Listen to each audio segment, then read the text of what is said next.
Welcome to episode 82 of The Leap Home. Deliver us from evil. In this week's episode, Sam returns to the LaMotta household to try and repair the relationship between Frank and Connie, which seems to be falling apart. Back in a familiar persona, he has to navigate what appears to be a terminal decline in their marriage in order to keep Jimmy from spending the rest of his days in an asylum. Sam struggles to understand how the happy family he left previously has imploded like this, but when he tries to discuss it with Connie, he finds things aren't as they seem. If you're a good little girl, when I come back, I might tell you about how I helped the phone man pull cable. Good afternoon, Ian. How are you? Oh, I'm okay. Been pulling cable recently? No. What? No. No, okay. No. Have you? I'm trying to cut down myself. Yeah, it's overrated. How did you find this episode?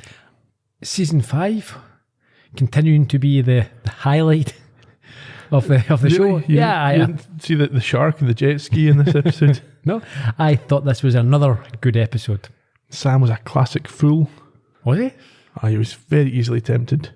Oh yeah, he was. But there were reasons, unlike in an average episode where you think he shouldn't be taking advantage, both participants in this were aware of who and what they were. That's true. So it's been a while since we've done this. People won't know. It's just coming out straight on the back of the last one. We do this all the time, don't we? Yeah. So we've had a holiday. Forget how to podcast after Completely. a week. I don't even know how to speak, let alone podcast. No change there then? Yeah. Do we usually say something about social media, or as usual, it can be found on social media at Leap Home Podcast, theleaphome.com for show notes. And if you want next week's episode right now, head to our Columbo Podcast Productions YouTube channel, where each and every episode comes out 1 week before it does on the podcast. Let's crack on.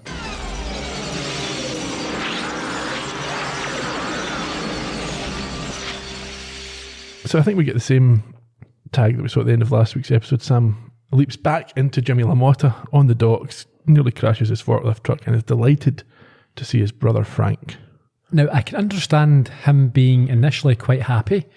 I suppose it's more comfortable than an entirely new scenario. Yeah, and he left this scenario with positive feelings. Yes. He resolved the problem. He had set them up for a happy life together. However, as he knows, in every leap there is a real challenge or some serious consequences or something he has to put right. That's right. So he must accept that there's something wrong with Jimmy, or certainly his environment. Yeah, well, it doesn't occur to him straight away, does it? No. We get the credits and return to the docks on the 19th of March, 1966. We're 82 episodes in, and I have taken a note this week. Yeah, these aren't the credits. The credits are at the end. This is the intro, sort of the show synopsis or introduction to the show. This is not the credits. But they have two of this. So they have the little bit at the start where they say the voiceover, Deborah Pratt's voiceover, and then they have the tag, and then they have this other bit which does have some credits in it. Fair enough. Opening credits. Right. Sure. They're not, Yeah, so as you said, we're at the dock. We're in the office, actually, in 1966, where we see Sam. Now, we've discussed this before. He's taken on a Jimmy-style haircut. He does this quite a lot. And he considers how happy he is to be back in a caring environment as he and Frank walk into this office and are greeted by the attractive office admin girl named Shirley. Shirley, yeah. This is interesting. So he seems to remember immediately everything from the time he was here before. Yeah.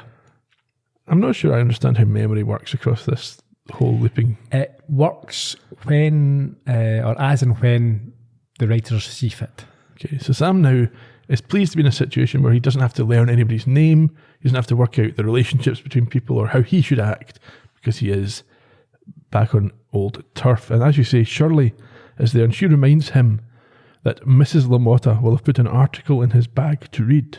Yes, Sam smiles at this when he remembers Connie, who has packed his newspaper, and then is very happy to see that he is the employee of the month, which is different from the first time round when people refer to him as a retard. That's what he says. Yes, Sam, it was you who referred to Jimmy as that, if we remember correctly.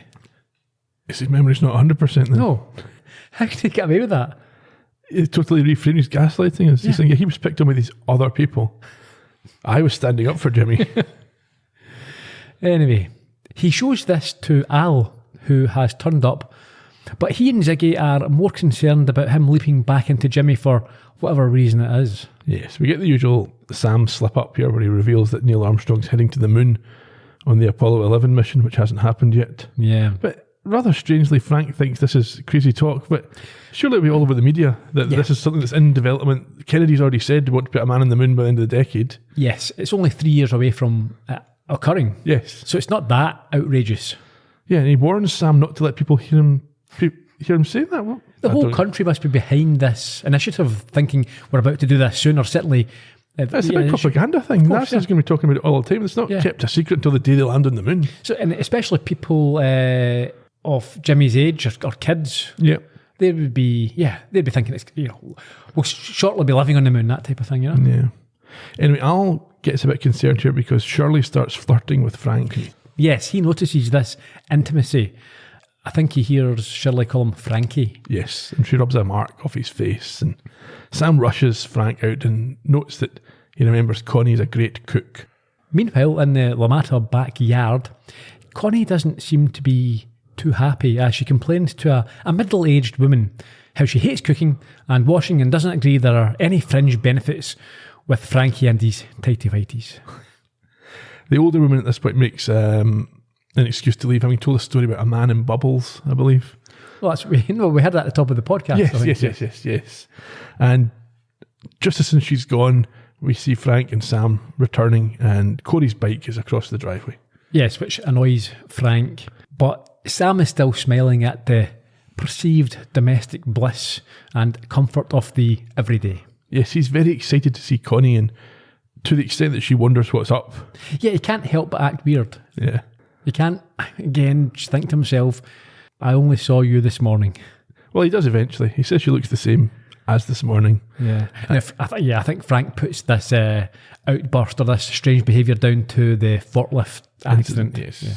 Here's the thing, why was Jimmy in that forklift in the first place? Well, Frank tells him he's not meant to be. Yeah, so why is he doing it? He's an employee of the month, but he's messing about. You can't jump into a forklift if you're not qualified. It was probably Sam that crashed it, not Jimmy. But he leapt into it but Jimmy was probably perfectly capable.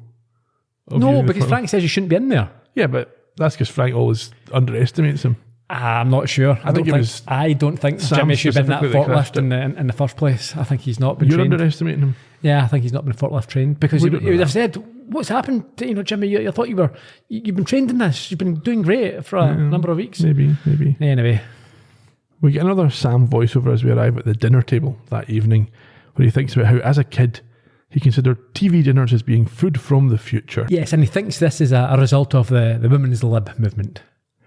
He hasn't had one, though, since he was 11 years old. No, Corey, he's not as impressed with the food, which causes tension between Connie and Frank, which then leads to them implying that each other's roles is a role in the relationship is undervalued. Of course, standard stuff. Which leads on to a discussion about Sam. Yes. With Frank telling her that she's pushing him too hard. Connie's response is to get Sam to read back facts from the article he was reading. Yeah, he impresses her with his response, but this only causes Frank to have another go by saying that it's dangerous to give him false confidence. Is there such a thing as false confidence? So you're either confident or you're not confident. I think you can. I think, for example, if a parent tells their kid that they're the handsomest boy or girl in the world or the smartest ever, and then suddenly they come up against people, as if you shouldn't be that confident if you're not. If it's but out with your ability. You still have the confidence. It's not based on anything real. But it does need to be realistic. You shouldn't put. Never mind a kid, but you can't put someone. If you say if you were a boxing coach and you told your student that you were ready to fight the champ, and you put him in there and he's full of it, and then he finds out that he's not ready for it, that's a dangerous thing. I think you need to give people confidence, but be realistic. I'm not saying that that is what she's doing. However, what I would say is that Sam is acting in a way that's going to put, or potentially will put, Jimmy in an awkward position, or could put him in an awkward position. The way he acts in this episode, as he normally does, is how Sam would act. Yes. Now, it gives Jimmy a level of emotional intelligence, understanding of relationships, just general all-round behaviour that Jimmy is not going to be able to replicate when he comes back in. And strangely though, he doesn't do it 100% of the time, because every now and then he'll just throw in something that he thinks Jimmy would say. Yeah. Yeah, but I mean, he offers relationship advice and then he talks to Corey like this, as a father figure. And what happens when the real Jimmy comes back and all of a sudden it's like he just wants ice cream or whatever he's doing, he's happy to be. I mean, I suppose there's no way they could have this with Sam trying to mimic the way Jimmy speaks. It would come across as really patronising. No, he shouldn't be mimicking how he acts, but I think he should be holding his tongue and not offering insight that any sort of kid of that age would have in the 50s. 60s even. Frank, anyway, is not that impressed, and he wants Connie to leave the development of Jimmy to the doctors and to concentrate on her role as a homemaker. Yeah, he insults her housekeeping, which creates tension before Sam suggests that he and Corey could help out. Corey's not that excited about this, no. But he does agree. Yeah, and as they clear the table, Frank and Connie end up in an argument which gets to the point where he tells her that she's no longer acting like a wife. Now, I think it's implied here that perhaps the physical side of the relationship is not satisfactory, certainly to him, which is obviously relevant to what happens later in the episode. So they continue arguing at this point, and Sam heads outside. Yes, following a distressed Corey, who he then sits beside in order to try and prevent him from taking some drastic action.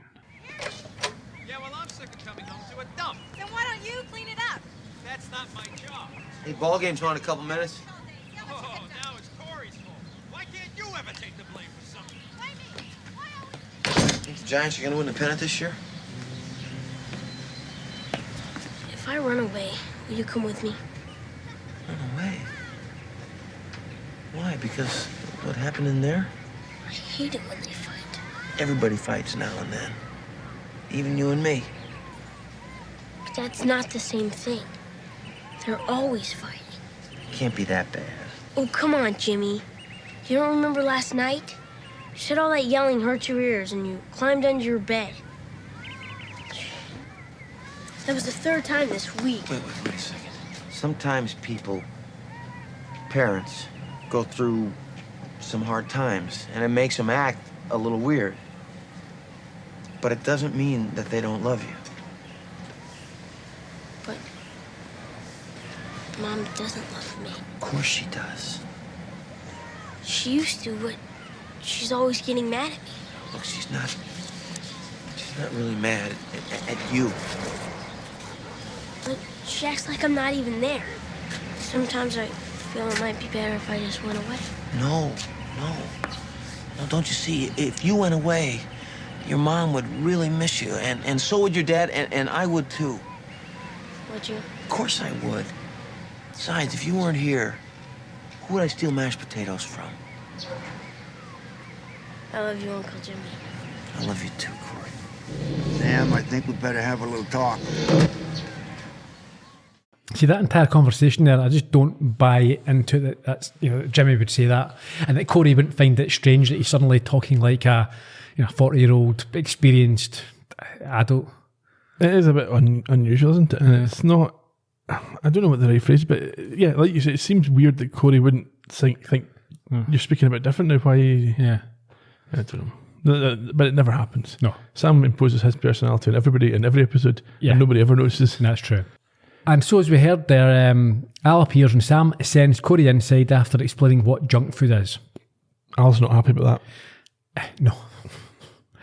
But he does agree that the leap is actually quite lousy and he still doesn't know what is going on. Apparently, Ziggy's gone a bit haywire and threw Professor Beaks across the room. Yeah, she insists, Ziggy that is, that Sam is changing history and has to stop doing whatever he is doing, but he claims that all he has done is eat mashed potato. Yeah. Apparently now Frank and Connie are going to be divorced and Jimmy's going to end up institutionalised for the rest of his life. Yeah, because he apparently blames himself for that breakup. Yeah. Back in the kitchen.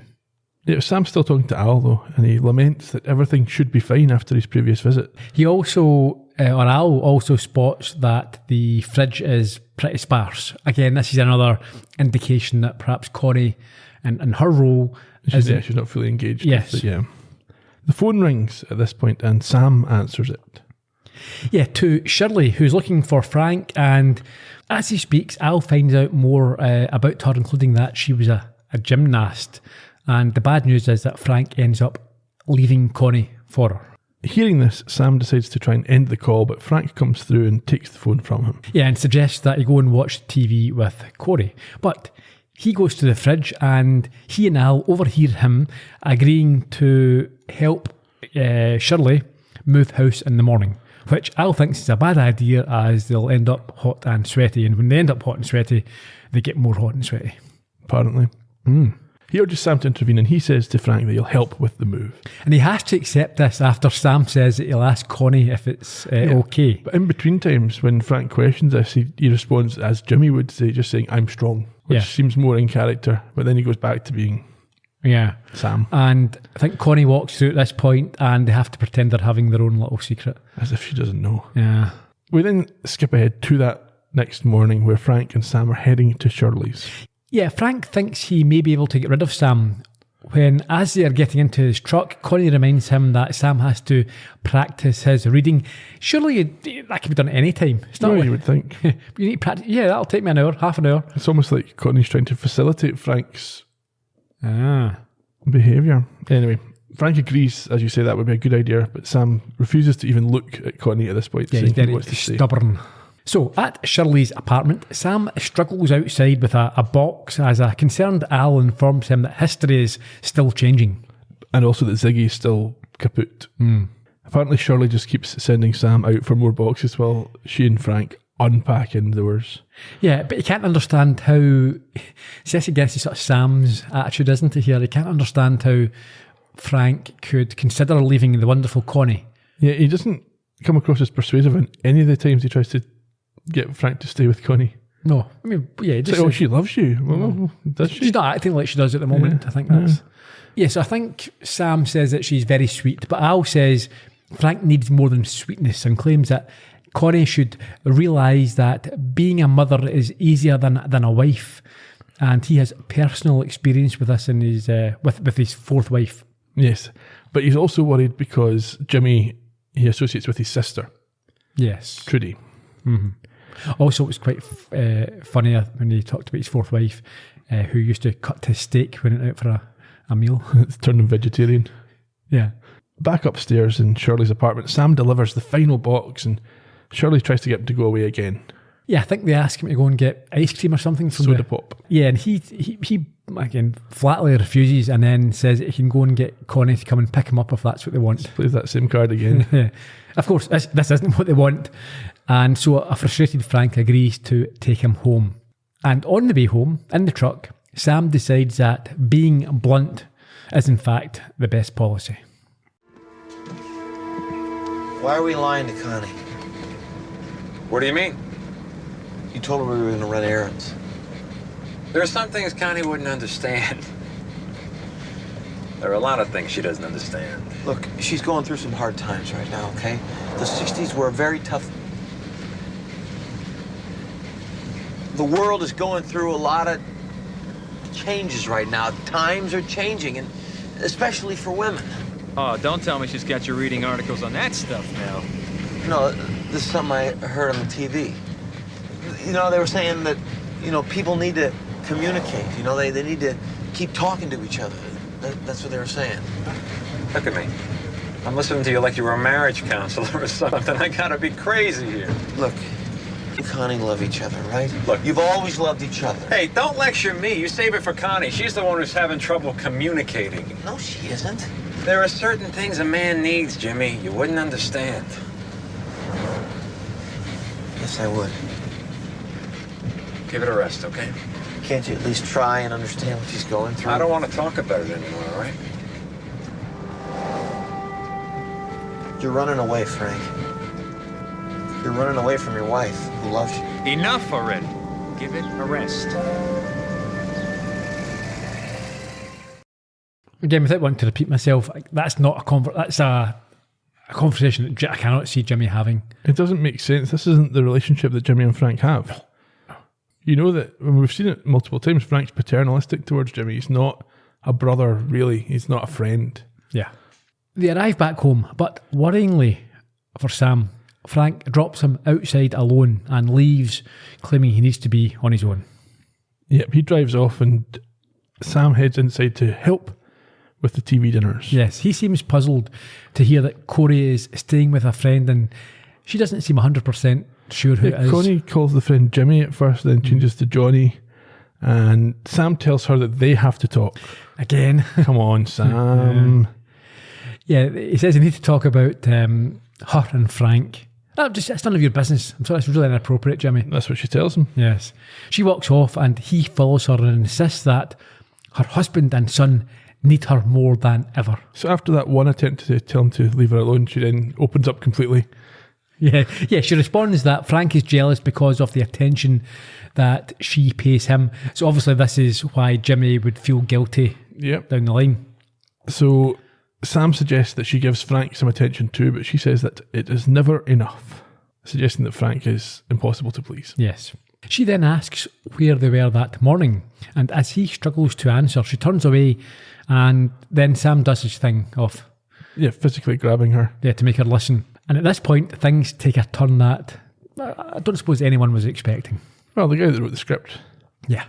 Her face changes, and not in an emotional way. No, she transforms into another woman before his eyes. And not only that, but she can see Sam as Sam. Yes. Although in the mirror we can see that they are still Connie and Jimmy. Yes. They're both stunned, but in a good way. Sam's delighted almost. Yes. And we find out her name is Alia. Yes. And he gives his real name before asking where she came from. She says the future, which is not specific, and we'll maybe talk about that a wee bit later on. And just then, her friend that we saw earlier comes out of a door like Al comes through. A portal, maybe. Yeah. And with a similar attitude to Sam's companion, she wonders where this studly morsel came from. Yeah, she says it's okay to have some afternoon delight, but not to get off mission. Yeah, as with Al, she is only visible to Alia, and so Sam doesn't know she is there, but understands she's talking to a hologram when Alia tells her that Sam is in fact Jimmy. She's called Zoe. Yes, he can barely keep his excitement in check, as he states that she is also a time traveller, which agitates the confused hologram who doesn't know what's going on. Yes, she refers to her own Ziggy as Lothos at this point. And I wonder if it's deliberate. So she's Zoe, Z, Al is Al with an A, opposite ends of the alphabet. Is that meant to show a diametric? Yes, quite possibly. Anyway, she wants to go back for more information to Lothos and warns Alia to keep her mouth shut because they don't know anything about Sam.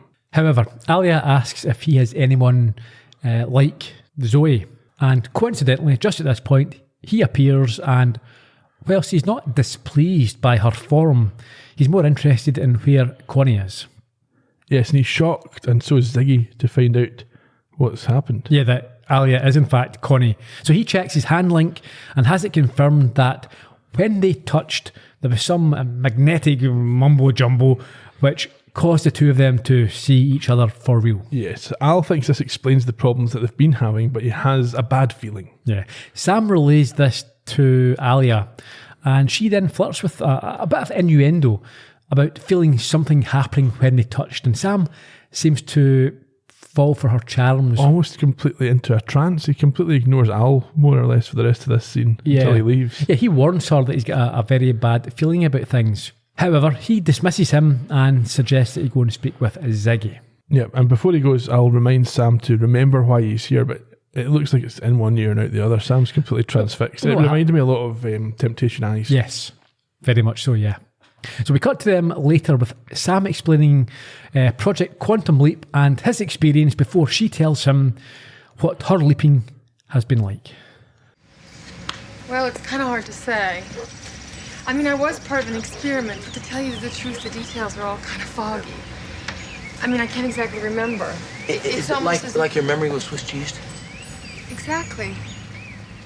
I mean, I don't have any control over where I go or who I become. It's kind of scary sometimes. Tell me about it. Do you realize how incredible this is. I mean, not only do I come back here again, but I meet you, and What do you mean come back here again? I've been here before. I've been Jimmy. When? I'm not really sure. From the looks of things, it couldn't have been more than a couple of years ago. See, I got Jimmy his job on the dock. I saved Corey from drowning. Have you helped a lot of people? Yeah, see, that's how I leap. I fix things that went wrong. How does it work for you? Oh, each assignment is different. What's your assignment this time? I came back for you. I mean, Jimmy, help become more independent. What about you? I came back for Frank and Connie's marriage. Seeing the real history, Frank makes a bad decision and the marriage is ruined. Well, that can't be right. According to Lothos, everything works out perfectly for them. Lothos? He's the artificial intelligence unit that controls my assignments. You must have a similar unit. Ziggy, that's what we call it. Are you sure your dad is up to date? Positive. Zoe would have told me if something was wrong. Besides, Lothos is very efficient. He doesn't make mistakes. Yeah, well, there's always a first time. Al has some bad news now for Sam. What's that? Frank is at Shirley's. And is about to fall off the Fidelity wagon, and he should get there before he lands with a bang. Sam decides it's fair enough just to announce this to Aaliyah, who presumably, as Connie, doesn't know what Frank's doing. Yeah. To some extent. She doesn't want Sam to go and split up this rendezvous. But with Al's support, Sam is resolute in going and finding out for himself. At least alone. that's something he did manage to peel himself away from her briefly. Yes. He arrives out of breath on his bike, determined to stop Frank and save Jimmy. With yet another exposition voiceover. Yes. At the door, Shirley claims he's not there, but sensing he won't be persuaded, Frank takes over and with a sadness tells him that he shouldn't have come over. Yes, he tells Sam there's nothing for him at the house, and it's not Sam's fault, and it's not Corey's fault, but that's just the way things are now. However, Sam is insistent that Connie still loves him and begs him not to throw away everything, but Frank simply tells him he doesn't understand and then backs away, closing the door, a bit like that Simpson meme. Yeah. Back into the hedge. Into the hedge, yes. Homer, yeah. Back home in the kitchen, Sam's returned and he's concerned, and Aaliyah wonders if there's another reason he's there. Yeah, well, he wonders why he hasn't leapt. Because if he was gone, maybe Alia could continue to help Jimmy and make sure that he wasn't sent away. I'm not sure if I understand. I don't think Sam really understands what's going on here. No. He's just struggling to put everything in order. And then things get really awkward. Yeah, she starts hitting on him. Yep, she suggests that maybe there's another reason why he is still around and kisses him. She says that she's not Connie, he's not Jimmy. Yeah, and then describes the emotions and feelings that they're both having. She reminds him that, yes, they're different people and they end up in the bedroom and they're halfway through getting it on. Yeah, it was quite easy for note-taking. Just skip through that next minute of this. Yeah, it's a bit icky. I don't really want to describe Sam doing anything. However, they are interrupted. Yeah, Frank does come home, obviously taking Sam's words to heart. But for some reason, Connie doesn't seem to react as urgently as Sam would have thought. No, so Sam leaps off her and pulls his shirt back on, and she does something very different.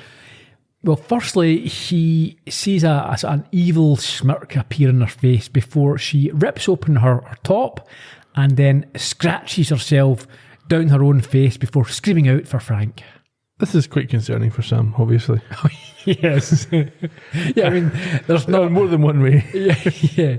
He bursts in and she sobs that Jimmy tried to rape her and she was afraid that in fact that he was going to kill her. And understandably, Frank is apoplectic.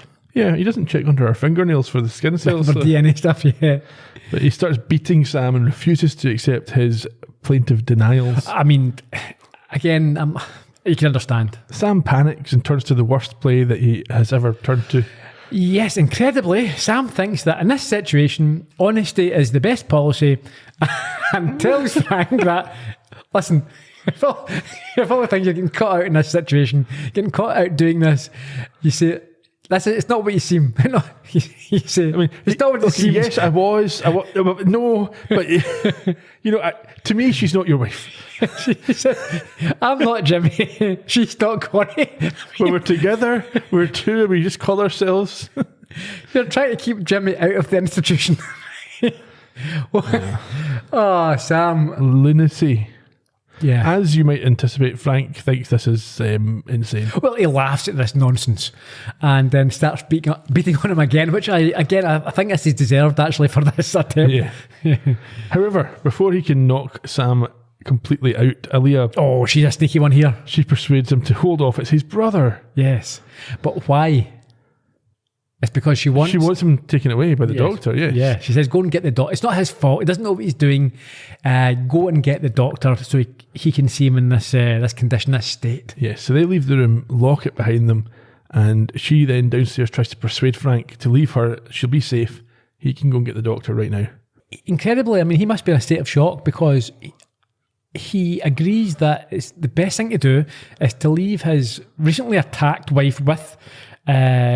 the attacker, who's only behind a bedroom door lock. I mean, he could shoulder that, no problem. To go and actually get the doctor physically and hope he's available. Yeah, not the police. As well. Go and get the doctor and pick him up rather than simply because you've got to go that distance and back. Yeah. She's persuading him to go because she wants him out of the house. Well, I know, but I don't know why he must be in a state of shock. That's what I'm saying. Because the logic would say, no, the quicker way would be for me to phone him right now and he'll come here and I'll stay with you. Make sure you're okay. And while this is happening, Al quite rightly is asking Sam what on earth has been going on. What's he been up to? Yes. Yeah, obviously he's in shock as well. Yeah, but even if he hadn't been in shock, he was still doing something he shouldn't have had any business doing. Well, that's the thing, isn't it? He put himself in this situation. Yes. You opened himself up. He's made things worse for Jimmy by being selfish. Do not get involved in this. As soon as she started that, you should have left the house. I mean, she could have still lied and said that it would have made much of a difference. She could have still scratched herself and said that he did this and ran away. But still, you're just opening yourself up for these accusations. Yeah, but he wouldn't have known she was going to do that. No, of course not. Yeah, it might still have happened. Yes. But Al is quite right to be angry at Sam here, I think. Yes. Anyhow, Frank agrees, as you said, to leave and get the doctor, telling Connie that, or Aaliyah as it is, that if Jimmy touches her again, he will kill him. Zoe, I think she appears at this point. Once Frank leaves, yes. And again, mocks her husband, but Aaliyah seems less pleased with herself. And I think she just wants to know why she's done what she's meant to do here. Why has she not leapt? Yeah. Zoe tells her that Lothos has a bonus task for her. Oh, what's that? She needs to kill Sam. Ah, okay. So not Jimmy. Not Jimmy yet, Sam. She tells Aaliyah that there's a gun in the closet, I think, and that this could be the action that gets her home for good, and then goes to check on Mr. Wonderful. Indeed. Upstairs, Sam is trying a terrible technique to get out of this. I think he's trying to loosen the door hinge. Yeah, I mean, obviously it's a door that opens in the way, so you can't just barge through it. Yeah. But, yeah. She pervs on him, Al style, when she arrives, and Al himself encourages Sam to hurry up as Frank is on the way back with the doctor and then gives him the bad news. Yes, the future's changing. And Connie ends up killing Jimmy, apparently in self-defence, and I think the way they've set this up, it would be very compelling. Yes. No, they've done a good job. Yeah. I don't see a way out for Sam. No. The only way I can see out this is some sort of reset. Oh, that would be ridiculous. Yeah. Let's carry on. Aaliyah comes to the door at this point and tells Sam to step back because she has a gun, but he knows she wants to shoot him anyway. Why would he step back? Yeah, but she doesn't want to risk a Pistorius situation. That's not funny. Yeah. She comes in. What are you laughing for then? Exasperation. Okay. She comes in and Sam does his usual effort to talk things to some sort of equilibrium. Yeah, I think he lets her know that Al is there and has told him he knows what she's going to do or what she intends to do. Yes, but he struggles with the idea that her entire purpose is to leap around destroying people's lives. Yeah, he now realises that she was never there to help Jimmy and asks where she came from, but she thinks this is of no consequence as he has lost, she has won, and smirks as she reveals he is not the first person that she has killed. You know, Now there's a novel concept. Sam, she's your counterpart. You're good and she's evil. That's what she does. No, I don't believe that there's some force leaping her around, ruining people's lives for the pleasure of it. How deliciously naive. Then you're a fool. Sam, I'm telling you, she's evil. Destroy people's lives? That's what you do? I don't believe that. The perfect hero. Death in his face, and he wants to deny its power. And you're telling me that God or time or whatever has put us here against each other? Not God. You can't kill me. You'd be killing yourself, Aaliyah. I mean, think about it. I only exist because you do, and you because of me. If I die, it only makes sense that you would too. He's stalling. Shoot him. What if he's telling the truth? What if I kill him and then I kill myself and then I can't go home? You're getting to her, Sam. Evil only exists because of good. If you kill me, Do it. we cancel each other out. Kill him, damn it. Come on, keep after her, Sam. You can't kill me, Aaliyah. Because I know that somewhere inside of you, there's a woman who feels the same things I do. The same loneliness, the same fear. I felt it the first time we touched. You felt it too. This could be your ticket home. This could be the way out. If I kill you, then I can go home. No, not that way. Killing me will only add to his power, or her power, whatever. You have the power, Aaliyah. You can choose not to kill me. He doesn't know what he's talking about. All this could send you back to your worst nightmare. If you don't pull that trigger. There's got to be an end. Aaliyah, we clawed our way out of hell to land simple assignments like home wrecking and adultery. Don't listen to her. You don't want to go back to the horror that we've lived You've got to through listen to before. me. I can't kill all those people again. Then pull the trigger. You're not evil, Aaliyah. Whatever trapped you in time is. Pull the bloody trigger. Lothos reminds me a bit of Landru from Star Trek. We had that whole community just doing all the stuff he wanted. Yeah. Aaliyah is weaker-minded than Zoe. Yeah, she can't do it, and instead hands the gun to Sam, much to the anguish of Zoe as they both get sucked into an evil vortex type It looks thing. like some sort of torment and pain. With them disappearing while Zoe makes threats about finding him in the future. Yeah. Sam also leaps at this point.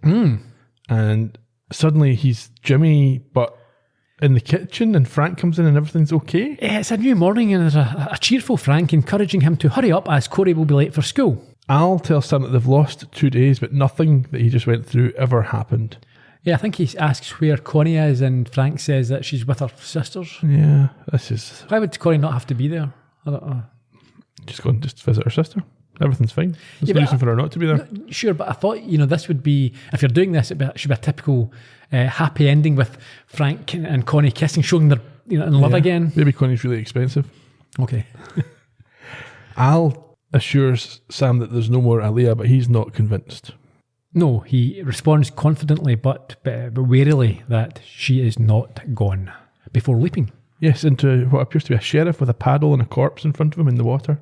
Oh boy. Indeed, that's the end. I think that ending's a cop-out. Yeah, a little bit. Complete. It's a bit Superman, wasn't it, where we'll spin the earth back round. The problem is they'd written themselves into a corner there. Yeah. They couldn't, there was no way for Sam. There's literally nothing Sam could have done to resolve that situation. No, it was pretty severe. Yeah. Yeah. But nonetheless, like I said at the top, I thought it was an interesting concept. It was something different.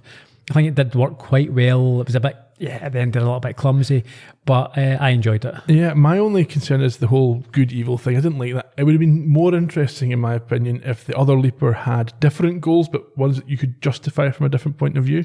But there has to be an antagonism. Yeah, but a conflict. People have conflicting goals in real life. Okay, give me an example then, in this case. So he has to save Jimmy. There has to be someone to prevent Jimmy from being saved, or else... Well, for example... if she'd leapt into Connie and her goal was to get Connie a college education, which she had been denied, because that was better for Connie. Yeah, but then you're going to have, from a viewer's point of view, you can't have you wishing that Connie, that's two good outcomes. This is just one specific example, so maybe it wouldn't have been Connie and Jimmy, it could have been another example, but where there's two things that they both think they're doing the right thing, but they conflict with one another. Yeah, maybe. I mean, that's a slightly more... I mean, with this one, there's no way to justify Aaliyah's work. She's just going and killing people and ruining marriages and stuff. But the show has always set it up that Sam is being controlled or motivated or directed by God. I think that's what you're led to believe, or certainly the positive force. So I think it's... Why is he like to take advantage of so many vulnerable young women? Well, that's a point, yeah. He's a bit amoral, Sam. Yeah, but if you ever read the Bible, you know it's full of amoral behaviours. That's true. Are you excited at the prospect of Aaliyah returning before the end of the season? I'm assuming that that's on the cards, how it was ended there. Yeah, I won't be displeased to see that again, and I would guess it's the final episode, but I could be wrong. Well, do you want to hear the trivia? I might give you some clues. Yeah, don't tell me if it is the final. I don't want to know. No spoilers. Okay, I'll do my best. This aired on the 10th of November 1992 after a 1 week break. Directed by Bob Hume. Second of his 3 Quantum Leaps. If you want to hear more about him, head back to the podcast last season for Running for Honour. The writers, there's a big team effort on this one. Robin Bernheim, Tommy Thompson and Deborah Pratt wrote it. So if you want to hear more about Robin, head back to Leaping of the Shoe. This was the second of her 5 episodes. For Tommy Thompson, this is the 11th of his 13. Hear more about him in the podcast for Leaping In Without a Net. And it's the 15th of 20 writing credits for Deborah Pratt. So for more about her, Season 1, The Colour of Truth. Carolyn Seymour played Zoe, second of 4 Quantum Leaps for her. You might remember her from A Portrait for Troyan. If you want to hear more about her, go back to that podcast. John D'Aquino played Frank again, second of 3 for him, interestingly. If you want to hear more about him, go back to the second podcast. Second of 3, oh, yeah. Okay. If you want to hear more about him, go back to the podcast for Jimmy. And Aaliyah was played by Renee Coleman, first of 3 for her. Okay.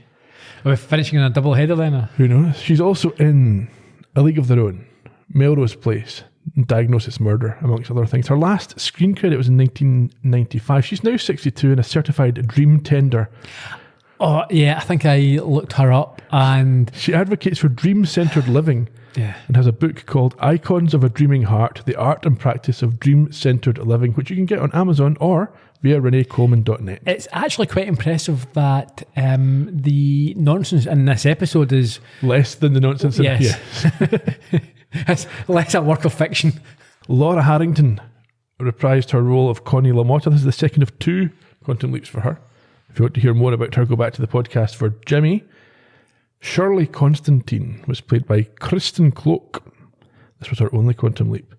She's also in things like Space Above and Beyond, Lady Bird, Final Destination, and The X-Files. She actually wrote an episode of The X-Files. Okay. She's now 55. Her last screen appearance was in 2018, and she now describes herself as a mother, wife, daughter, sister, helper, partner, friend, actor, writer, life coach, volunteer, listener, peace enthusiast, and miscellaneous other things. Offering her life coaching services via KristenCloakMorganCoaching.com. Oh, yeah, there you go. Corey LaMotta. That was a reprised performance again from Ryan McWhorter. We didn't discuss him when we did the podcast for Jimmy, so I should probably do it now. He also played Corey in that episode. He's also in a few other things, including Mike Hammer, Knots Landing, and he did ADR audio for movies like Teenage Mutant Ninja Turtles, Pet Sematary, Arachnophobia, and Addams Family Values. General trivia, title obviously from The Lord's Prayer, which I imagine would be more widely recognised in 1992 than it maybe would be today. Second and last time that we see Sam leaping into the year that he's just leapt out of. The only other time was in the episode MIA at the end of Season 2 into the leap home at the start of Season 3. There's an alternate ending which has been filmed and is available on YouTube if you like that sort of thing, where Al tries to persuade Sam to kill Aaliyah. Oh. Both John D'Aquino, who played Frank, and Dean Stockwell, who plays Al, are on record as not liking the evil leaper concept. Okay. In terms of things that we learned, Sam's not the only time traveller out there. And also, by my estimation, and this is a point I mentioned I was going to bring up again, I don't think Aaliyah is limited to leaping within her own lifetime. She's presumably from further in the future than Sam. Okay. And she's younger than Sam, and she's leaping back to 1966. She can't be old enough to be leaping from beyond 1999 and still coming back to 1966. Yeah, that's a fair point. That's a fair point. We also learned that Al's fourth wife mothered him. He is a vegetarian. Because of that. Mm-hmm. Is that us? I've got to say, and there's evil leapers, but you've covered that already. I have. In respect of, on this date, 19th of March 66, Texas Western University won the NCAA basketball championship, undermining the racist myth that an all-black team would inevitably lose without the guidance of at least one white player. The first professional sports match on AstroTurf took place in Houston in a preseason baseball game between the Dodgers and the Astros. NASA announced the Gemini 11 roster with Charles Conrad Jr. and Richard F. Gordon Jr., the prime crew. And the following day, the Jules Rimet trophy was stolen in London before being found a week later by Pickles the dog. Number ones, the UK had the Walker Brothers with The Sun Ain't Gonna Shine Anymore. Whilst in the US, it was Sergeant Barry Sadler with The Ballad of the Green Berets, which was one of the few positive songs about the military in Vietnam and was at the top of the charts for 5 weeks. Next week, Sam finds himself in the sheriff's office with a mysterious death to investigate in One Little Heart, which is otherwise known as Trilogy Part 1. So we'll see you in 1955. Until then, cheerio. Bye-bye.